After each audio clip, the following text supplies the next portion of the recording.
5 powers only dark, chosen ones are strong enough to hold. There are certain abilities in this universe so dangerous, so powerful, and so energetically volatile that most souls cannot be trusted with them. Not because they are bad, but because they are too soft, too easily tempted, too afraid of the consequences that come with truth. The universe is not naive. It doesn't hand nuclear wisdom to untrained minds. It waits, it watches, and when a soul has been burned, shattered, exiled, and still rises, not with vengeance, but with vision, that's when the door begins to open, slowly, silently. That's when the whispers begin. That's when the dark current finds you. Because you're not just anybody anymore. You're becoming a dark chosen one, and you're about to receive what most only dream of, but can't survive. It doesn't start with power, it starts with pain, deep pain. The kind of pain that makes you question if life is some cruel joke. The kind that strips away your innocence, your beliefs, your illusions. You lose people, you lose parts of yourself, you lose any sense of certainty. And in that void, something new is born. Not light, not darkness, something deeper, a kind of primal silence, a knowing without words, a rage without chaos, a clarity that cuts through the noise like a blade. That's the first sign you're being prepared, because only those who've been emptied can hold what others are still chasing. Click subscribe to this channel to get more profound spiritual lesson. Let's talk about the first power, the power of spiritual X-ray vision. Sounds poetic, but it's brutal. You start seeing people's true intentions before they even speak. You feel lies ripple in the air like static. You look into someone's eyes and know their past, their wounds, the demons they hide behind politeness, and you can't unsee it. It's not a game. It's not a superpower you show off. It's a burden. Because the more you see, the more alone you feel. Everyone is wearing a mask, and now you see right through them. But here's the twist. That vision isn't given to judge, it's given to protect. You've been betrayed before, maybe too many times to count. And now your soul says, never again. So it sharpens your senses. It tears off the blindfolds. You can walk into a room and know who's real and who's not in seconds. This makes you dangerous. Not because you harm, but because you know. And in a world built on illusion, someone who sees truth is a threat. Ask yourself, have you ever felt exhausted after being around certain people, even if they smiled the whole time? Have you ever felt sorrow you couldn't explain just by standing near someone? That's not your imagination. That's the X-ray kicking in. That's the energy reading you've been activated into. And if you've felt this, you've already crossed the threshold. The second power is even harder to hold. The power of controlled destruction. Light chosen ones often talk about healing, fixing, mending. That has its place. But what happens when the wound must be torn open? What happens when an illusion is so strong it must be shattered, not soothed? That's where you come in. The dark chosen one doesn't just bring peace, you bring truth, even if it breaks people. And that's not cruelty, that's necessity. Some structures, toxic relationships, outdated beliefs, spiritual facades, they don't need softening, they need obliteration. You are the one who holds that fire.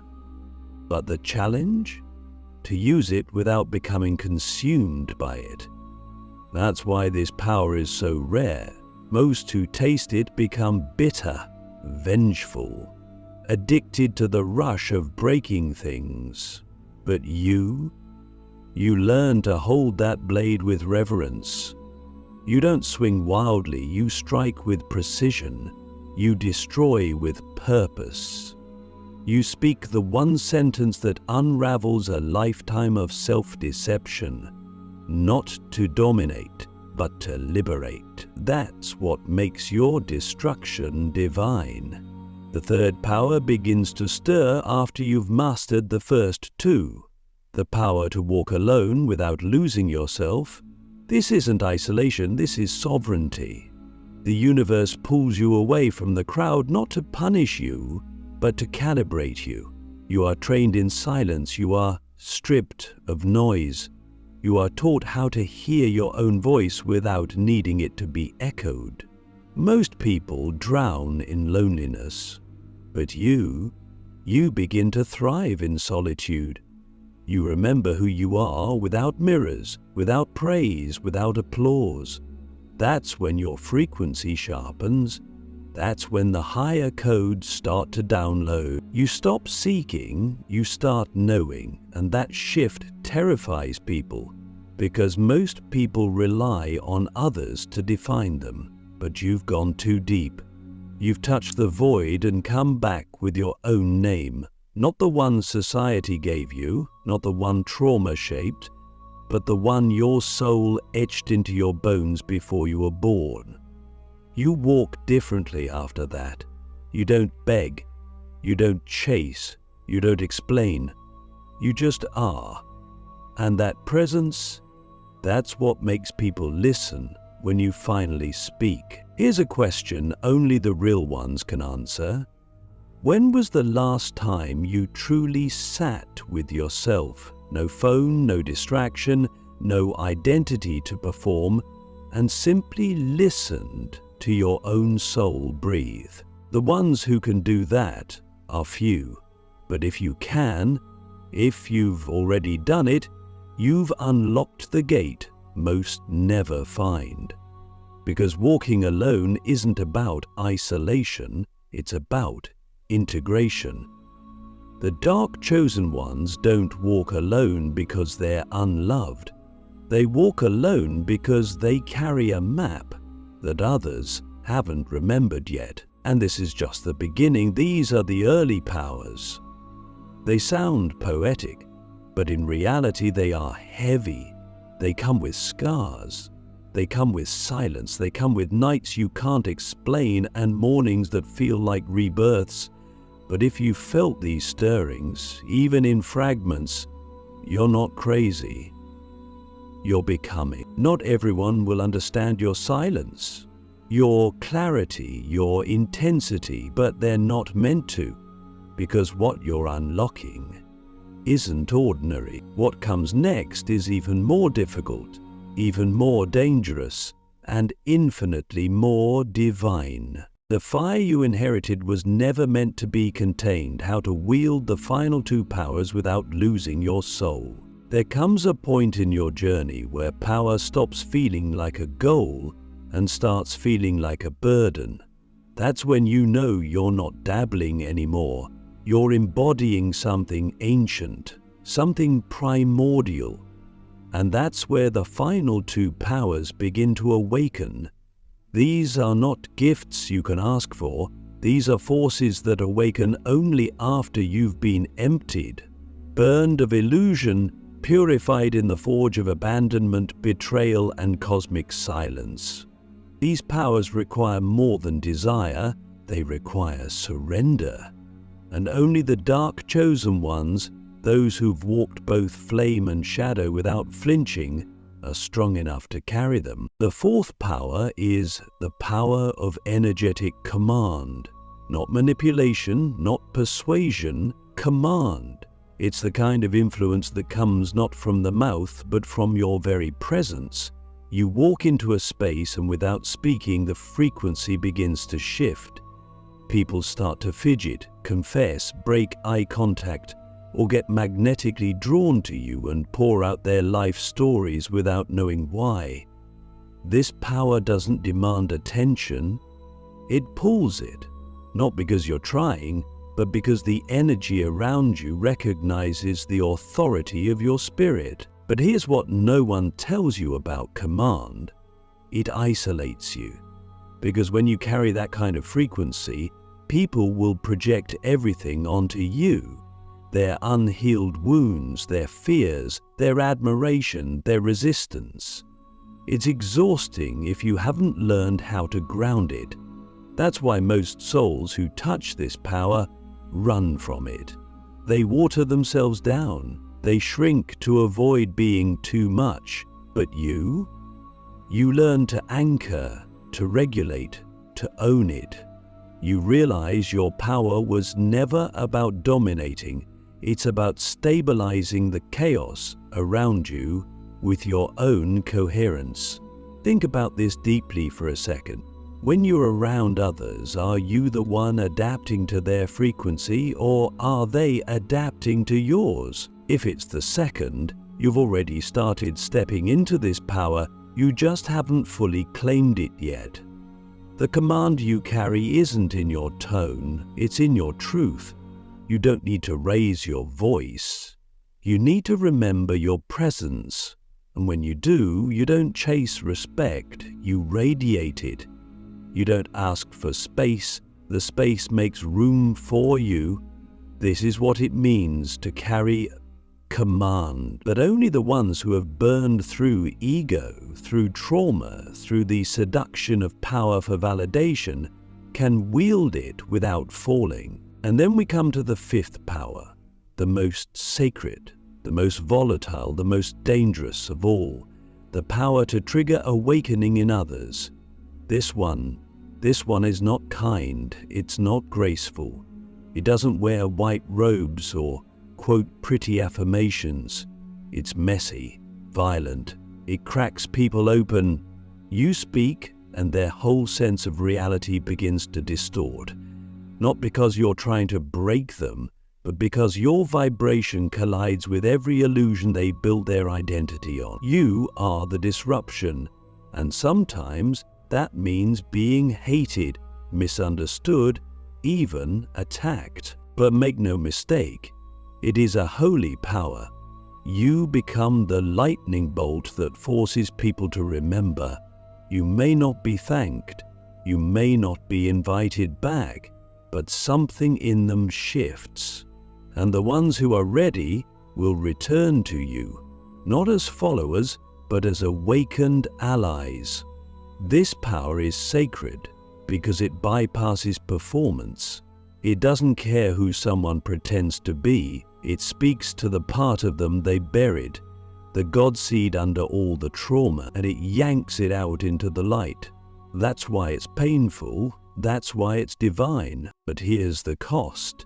You will rarely be allowed to stay where you trigger transformation, because after the shift, your presence becomes too much. You'll feel the invitation to leave, even if no words are spoken. Your work is done. You were the storm, not the shelter. You were the alarm, not the lullaby. And that's okay. You were never sent here to be comfortable. You are sent to awaken. Ask yourself this with total honesty. Have you ever lost people not because you failed them, but because your presence forced them to face themselves? If so, then the final key is already alive in you. You just didn't know it had a name. Now you do. These 5 powers are not ornaments. They're not to be flaunted on a stage or filtered through spiritual ego. They are alive, sacred, unforgiving, and real. They will stretch you, isolate you, terrify you. But if you can hold them without collapsing, if you can embody them without becoming a tyrant or a martyr, then you don't just carry power, you become it, and that changes everything. Why power without purification destroys, and why you were broken first for a reason. Power without purification is a loaded weapon in the hands of an unhealed soul, and the universe doesn't gamble with chaos. That's why you were broken first, not because you were weak, but because you were chosen. There are laws beyond the physical world, laws of energy, alignment, and spiritual responsibility. Before a soul can wield the kind of power we've spoken about, it must be stripped of everything that could corrupt it. That means illusions must die. Egos must be dismantled. Attachments must be severed. And the process? It feels like destruction. It feels like betrayal. But it's not. It's refinement. Fire doesn't apologize for burning, and neither does evolution.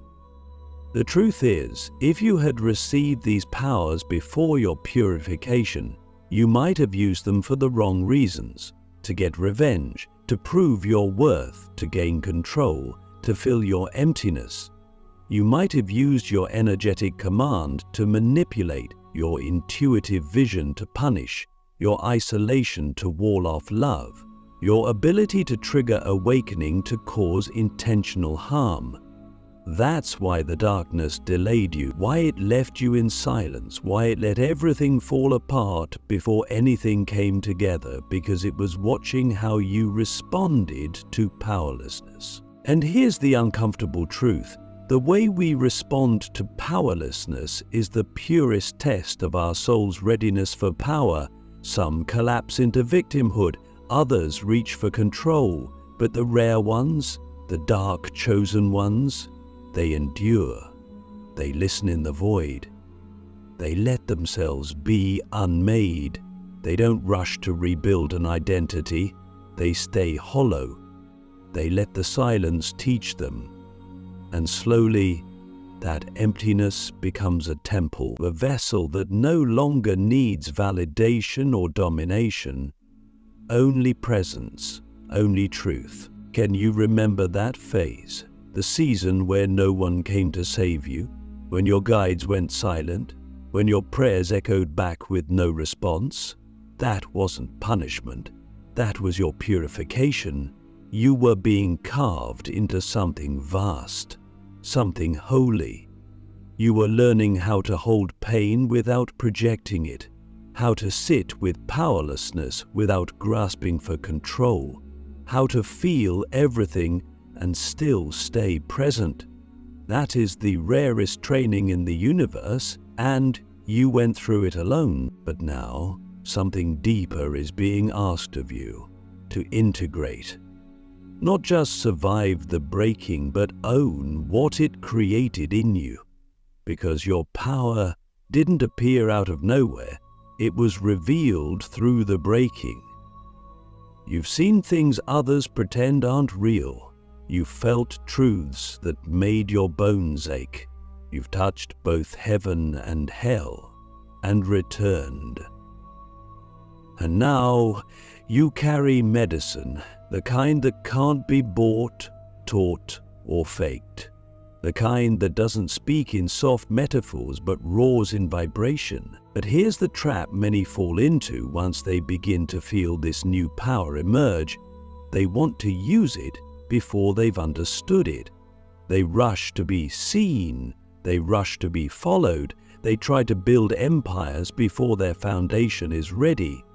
And it all comes crumbling down. Because power without inner stillness is a hurricane without a center. And you were not trained to be chaotic. You were trained to be precise. That's why the breaking was so slow, so thorough, so surgical. Let me ask you something dangerous. Have you truly honored your breaking? Or are you still trying to escape it? Because if you haven't sat with the ashes, if you haven't blessed the ruins, then part of you is still at war with your origin. And as long as you reject your breaking, you will subconsciously reject the power that came from it. You'll sabotage your growth. You'll dim yourself. You'll second guess your intuition, not because you're not ready, but because you haven't fully owned how sacred your pain really was. You see, the world only teaches how to celebrate the breakthrough, but the shadow teaches how to worship the breakdown, because that's where the gods are born. That's where false identities die. That's where the raw soul emerges.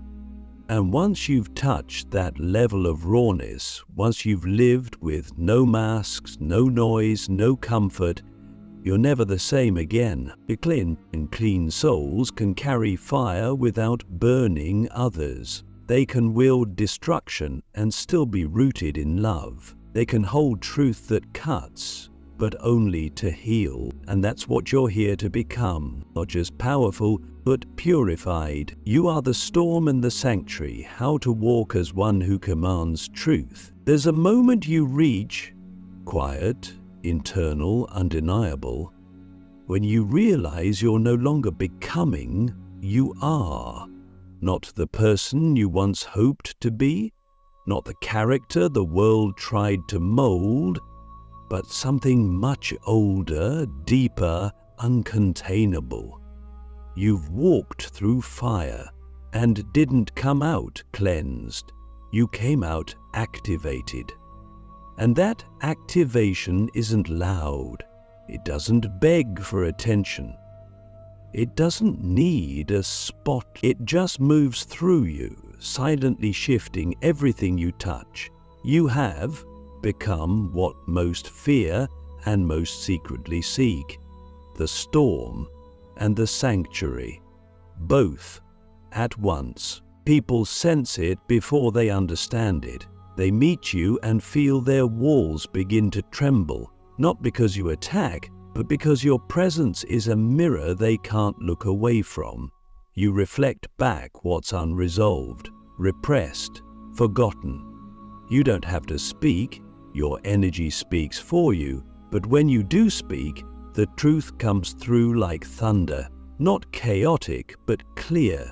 You've stopped using truth to dominate. You now use it to disarm, to awaken, to carve space for others to meet their own buried power, if they're brave enough to face it. And that's the secret. You don't need to prove your strength anymore. You carry it. You've stopped defending yourself to those who misunderstand you, because you know they're not rejecting you. They're rejecting the parts of themselves you've accepted. You've become the sanctuary for what others exile. You've become the embodiment of paradox, fierce and compassionate, grounded and cosmic, soft and unshakably sovereign. But there's one more choice left, the hardest and most sacred of all. Will you walk as this version of yourself, even when no one validates it? Will you continue to radiate, even when the world offers you silence, doubt, or shadows in return? Because this is where many powerful souls fall back asleep. They awaken, but they hesitate to live from it fully. They wait for the world to say, yes, you're allowed. But the dark chosen don't wait for permission. You move from inner decree. That's what it means to command truth, not to shout it, but to be it. You don't argue, you resonate. You don't demand space, your energy makes space. You don't convert, you remind. You awaken timelines in others not because you try, but because your very presence activates dormant codes they forgot they carried. And now, you begin to notice your path isn't random. You weren't just tested, you were trained. You weren't broken to be punished, you were broken open so you could hold what others could not. The power you carry now isn't fragile, it's forged. Your silence is no longer empty, it's sacred architecture. Your gaze no longer searches, it sees. You're not looking for a mission, you are the mission. So I ask you one final question. the one your soul has been waiting for since the beginning. Are you ready to stop hiding the very force you were created to embody? Because the world needs something more than light. It needs fire wrapped in wisdom. It needs truth that doesn't flinch. It needs you. You are not just powerful, you are initiated. You are not just awakened, you are awakened with teeth. And from this moment forward, you don't walk as a seeker anymore. You walk as a keeper, holder of sacred fire, a dark chosen one who finally remembers you were never meant to be understood. You were meant to be felt.